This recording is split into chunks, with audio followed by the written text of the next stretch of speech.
जय शनिदेव। प्रिय दर्शकों, मैं राजेश जोशी आपका ज्योतिष जागृति केवल सत्य कार्यक्रम में आज फिर से स्वागत करता हूं।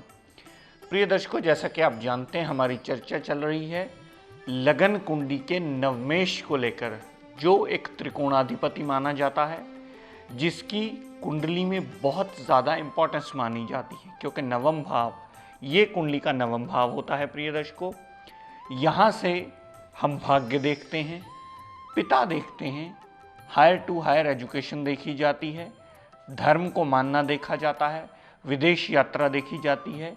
इस भाव के लॉर्ड की इंपॉर्टेंस कुंडली में बहुत ज़्यादा मानी जाती है। अगर ये बली हो तो देखते ही कुंडली कहा जाता है कि जातक बहुत भाग्यवान है। और मेरी कुछ दिनों से चर्चा का विषय ये रहा है कि हर लगन कुंडली के भाग्येश की जानकारी आपको दूं और साथ में इस बारे में विस्तृत जानकारी दूं कि वो अलग अलग भावों में हमें कैसा रिजल्ट देता है और हमें उसका क्या उपाय करना चाहिए, ताकि आप अपना भाग्य और अच्छा कर सकें और आपका जीवन यापन आसान हो सके।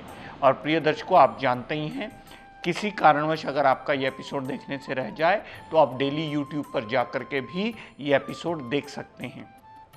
तो दर्शकों, हम कल तक बात कर रहे थे तुला लगन की कुंडली में भाग्येश जो बुध बनते हैं उसकी चौथे भाव तक। ये तुला लगन की इसलिए बनी क्योंकि लगन में ही 7 नंबर लिखा है। और कल तक हमने बात की थी चौथे भाव में बुध देवता के प्लेसमेंट की। आज बात करते हैं, अगर प्रिय दर्शकों यही बुध देव कुंडली के पंचम भाव में पड़े हों, जो कि नवमेश और द्वादशेश हैं, नवम भाव में साधारण राशि आने की वजह से बुध देवता की इस कुंडली के एक योग कारक ग्रह बने, तो त्रिकोण के स्वामी अगर पंचम भाव में आते हैं बुध देवता, पंचम भाव में आने से बहुत बढ़िया लाभ देंगे, अनसर्टेन गेन देंगे, लव रोमांस में कामयाबी देंगे, माइंड विल पावर को स्ट्रॉन्ग करेंगे, संतान सुख से परिपूर्ण करेंगे। बुध देवता सारे एडवांटेजेस जातक को अपनी दशांतरा में अवश्य देंगे। लेकिन प्रिय दर्शकों, ये बात याद रखिएगा, जितना बुध देव में डिग्री वाइज बलाबल होगा वो उतने प्रतिशत ही आपको रिजल्ट देने में सक्षम होंगे। मैं बार बार इस बात को रिपीट करता चला आया हूं। अगर किसी एपिसोड में ये बताना मैं भूल जाऊं तो स्वयं कृपया नोट कर लीजिएगा कि जितना बलाबल होगा उतने परसेंट ही आपको पॉजिटिव रिजल्ट बुधदेव देंगे। तो पंचम भाव में आए हुए बुधदेव त्रिकोण के स्वामी, त्रिकोण में आने से ही सदैव अपनी दशांतरा में आपको शुभ फलकारी होंगे। यहाँ से बुधदेव ने जितनी दृष्टि 11वें भाव पर डाली, बड़े भाई बहन से लाभ मिलेगा, धन का आगमन होता रहेगा, छोटी मोटी अगर हेल्थ प्रॉब्लम हुई तो वो चली अवश्य जाएंगी। और बुध देवता आपकी इच्छा पूर्ति करने में भी अपनी दशांतरा में सदैव सहायता करते ही मिलेंगे।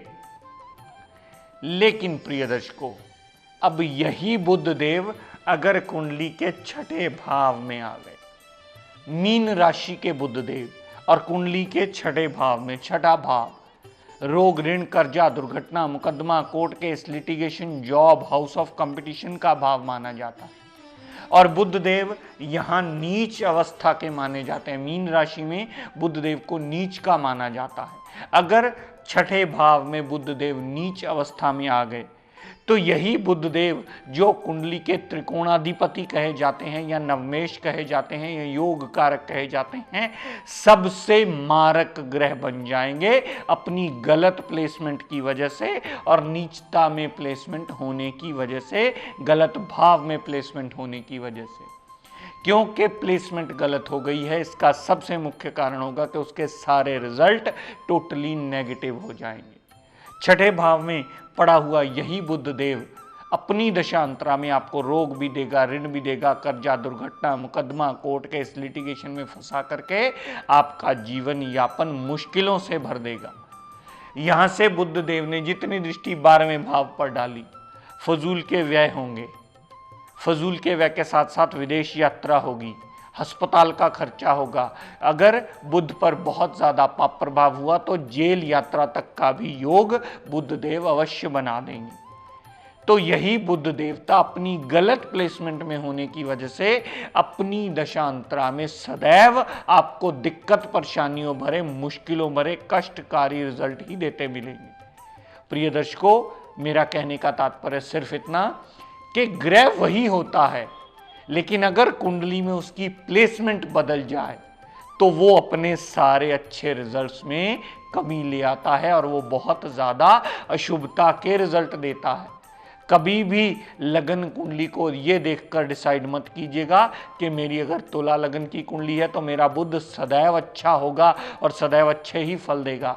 हो सकता है बुध ही गलत भाव में, जैसे मैंने अभी व्याख्यान किया कि छठे भाव में प्लेसमेंट होने की वजह से अपनी दशांतरा में आपको टोटली बर्बाद कर दे, दिक्कत परेशानियां खड़ी कर दे, जीवन यापन में मुश्किलें ले आए।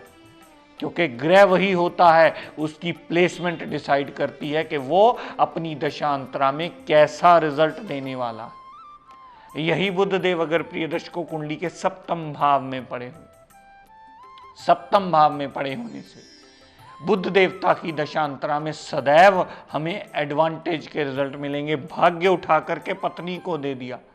ऐसा कहा जाता है कि अगर आपका विवाह होगा तो भी आपका भाग्य उदय होने में आपको मदद मिलेगी, क्योंकि भाग्य का डिपार्टमेंट उठा के पत्नी को दिया है और त्रिकोण का स्वामी केंद्र में आया है। अगर बुधदेव सप्तम भाव में पड़े हुए तो सप्तम भाव रिगार्डिंग सारे पॉजिटिव रिजल्ट आपको अवश्य ही मिलेंगे।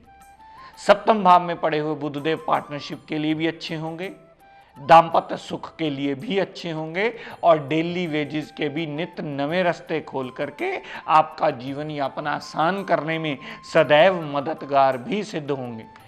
यहां से बुधदेव ने जितनी दृष्टि लगन पर डाली तो पर्सनैलिटी के लिए अच्छा, सूझवान पर्सनैलिटी बनाएंगे, सामने वाला राय लेना पसंद करेगा। आपकी पर्सनैलिटी एक ज्ञानवान और सूझवान व्यक्ति की पर्सनैलिटी सामने आएगी और वो आपको सदैव लाभान्वित करेगी। लेकिन प्रिय दर्शकों, अगर यही बुध देवता कुंडली के 8वें भाव में पड़े हुए, 8वें भाव में पड़े हुए और अगर वो विपरीत राजयोग की स्थिति में ना आए, क्योंकि 6-8-12 का मालिक 6-8-12 में होना है कि विपरीत राज्यों की कंडीशन बनाता है अगर प्रॉपर कंडीशंस उस पर अप्लाई हो जाएं। लेकिन अगर बुधदेव अष्टम भाव में पड़े हुए और विपरीत राज्यों की कंडीशन में आ गए तो वो अच्छा फल देंगे। अगर बुधदेव विपरीत राज्यों की कंडीशन में ना आए तो सदैव अपनी दशा अंतरदशा में मृत्यु तुल्य कष्ट देंगे। पिता से अनबन, पिता को परेशानी, धर्म को ना मानना, विदेश यात्रा होना और वो फजूल की होना, फजूल के व्यय होना जो जातक को फ्रूटफुल रिजल्ट नहीं देता, जातक का धर्म को बहुत ज़्यादा ना मानना, जातक के सारे अशुभता के रिजल्ट होंगे और हर काम अटक लटक के होना, देरी से होना, परेशानी से होना, बनते बनते काम बिगड़ जाना या चलता चलता काम रुक जाना, ऐसी स्थितियां सारी मुश्किलों वाली बुध देव देंगे अगर वो अष्टम भाव में विपरीत राज्यों की स्थिति में ना आए हुए तो। यहां से बुध देव ने प्रिय दर्शकों जितनी दृष्टि दूसरे भाव पर डाली तो धन का अभाव सदा बना रहेगा, परिवार कभी साथ देने वाला होगा ही नहीं और वाणी जातक ऐसी बोल देगा जो सामने वाला सुनना कदापि पसंद नहीं करता। और यहां पर सबसे बड़ी परेशानी होगी, अष्टम भाव संबंधी भी सारे नेगेटिव रिजल्ट और दूसरे भाव संबंधी भी सारे अशुभता के ही रिजल्ट आपको मिलेंगे। और यहां आपने गलती ये कर ली, त्रिकोणाधिपति समझ करके, नवमेश समझ करके, अपने भाग्य का स्वामी समझ करके पन्ना धारण कर लिया तो सबसे बड़ी भूल होगी। यहां पर पन्ना कभी धारण नहीं करना है। अगर आपका बुध उदय अवस्था में पड़ा हो, अस्त अवस्था में पड़ा हो तो आप धारण कर सकते हैं, लेकिन अगर बुध आपका अष्टम भाव में उदय अवस्था में पड़ा हो और आपने पन्ना धारण करने की गलती कर ली तो अष्टम भाव संबंधी सारे ही नेगेटिव रिजल्ट मिलेंगे। क्योंकि ये गलतफहमी दिमाग से निकाल दीजिए कि अगर त्रिकोणाधिपति है तो सिर्फ उसका रतन धारण किया जा सकता है, नहीं, ये पूर्ण बात शास्त्र सम्मत नहीं है। अगर नवमेश अष्टम भाव में पड़ा है और वो अपनी दशांतरा में आपको खराब रिजल्ट दे रहा है, आपके सारे बनते बनते काम बिगड़ रहे हैं, आपकी मुश्किलें, दिक्कत, परेशानियां, अटकलें जीवन यापन में बढ़ती चली जा रही हैं, तो सिर्फ आप बुध का दान मत कीजिए, बुध का पाठ कीजिए, सिर्फ आप बुध से जुड़े हुए रिश्तों को सुधारिए, सिर्फ आप कंजक देवियों की पूजा कीजिए। जैसे नवरात्रों में दुर्गाष्टमी की कढ़ाइयाँ आती हैं, आप स्वयं कंजक देवियों के पांव हाथ लगा करके उनके पांव धो करके आशीर्वाद लीजिए। तो बुद्ध देवता की माला कर सकते हैं, ओम बुद्धाय नमः कर सकते हैं, बुद्ध देवता का व्रत कर सकते हैं, लेकिन अष्टम भाव में पड़ा हुआ बुद्ध देव का रतन कदापि किसी कीमत पर धारण मत कीजिए। अगर वो उदय अवस्था में हुआ, अगर वो उदय अवस्था में हुआ तो आपकी मुश्किलों को और कई गुना बढ़ा देगा। अष्टम भाव में पड़ा हुआ बुद्ध देव सिर्फ और सिर्फ एक पाठ, पूजन, हवन, यज्ञ, सिमरण, व्रत, आरती पूजन करके ही ठीक किया जा सकता है और अपना जीवन जीने लायक बनाया जा सकता है। मेरे कहने का तात्पर्य प्रिय दर्शकों सिर्फ इतना कि ग्रह वही होता है, लेकिन उसकी प्लेसमेंट हमें यह डिसाइड करके बताती है कि क्या अब इसका रतन धारण करना है, क्या अब इसका पाठ पूजन करना है, क्या इसके रंग से परहेज करना है, या क्या इसका रंग ज़्यादा धारण करके इसे इम्प्रूवमेंट के ट्रैक पे लाना है।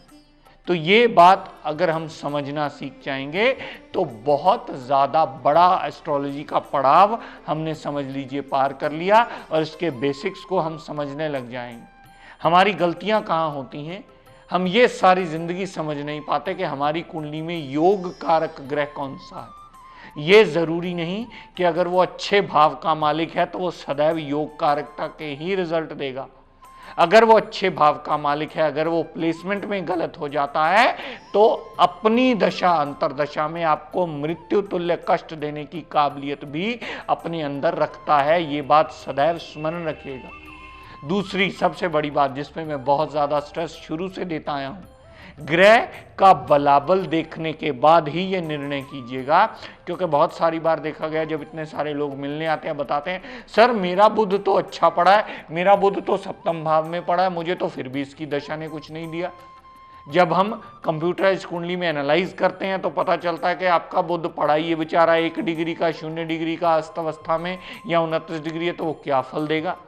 तो कहने का तात्पर्य सिर्फ प्रिय दर्शकों इतना कि किसी भी ग्रह का विवेचन करने से पहले उसकी डिग्री वाइज क्षमता देख लीजिए, उसके बाद ये निर्णय कीजिएगा कि वो कितने प्रतिशत आपको अच्छा या कितने प्रतिशत बुरा फल देने में सक्षम है। अगर ये निर्णय करना सीख जाएंगे तो बहुत ज़्यादा अच्छा होगा, कुंडली के सटीक विवेचन के करीब आप पहुंचते चले जाएंगे। तो प्रिय दर्शकों आज का टिप ऑफ द डे देता हूं, नोट कर लीजिए। वैसे तो सभी दिशाओं को बहुत ज़्यादा मान्यता प्राप्त है, क्योंकि हर दिशा से हमें जीने का बहुत ज़्यादा ऐसी चीज़ें हमें मिलती हैं जो हमारे जीवन यापन में जीने का आधार बनती हैं।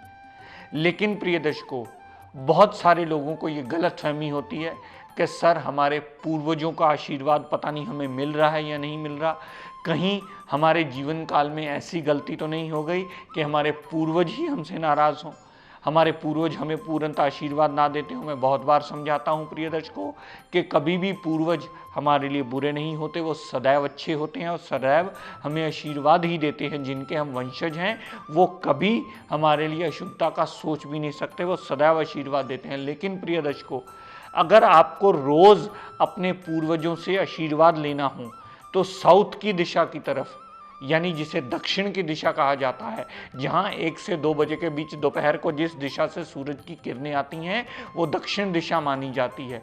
अगर आप सुबह मॉर्निंग टाइम नाश्ते से पहले दक्षिण दिशा की तरफ हाथ जोड़ के प्रणाम करके अपने सारे पूर्वजों से आशीर्वाद मांग लेते हो तो ये किया हुआ आशीर्वाद आपका आपके पूर्वजों के साथ आपका आशीर्वाद मिलकर के आपको बहुत बड़ा रक्षा कवच के समान काम करता है। तो प्रिय दर्शकों आज अपनी वाणी को यही विराम देता हुआ हम सब के लिए मंगल कामना करता हुआ शनिदेव से ये प्रार्थना करता हूँ कि हे शनिदेव हम सब पर अपनी कृपा दृष्टि दया दृष्टि सदैव बनाए रखो। जय शनि।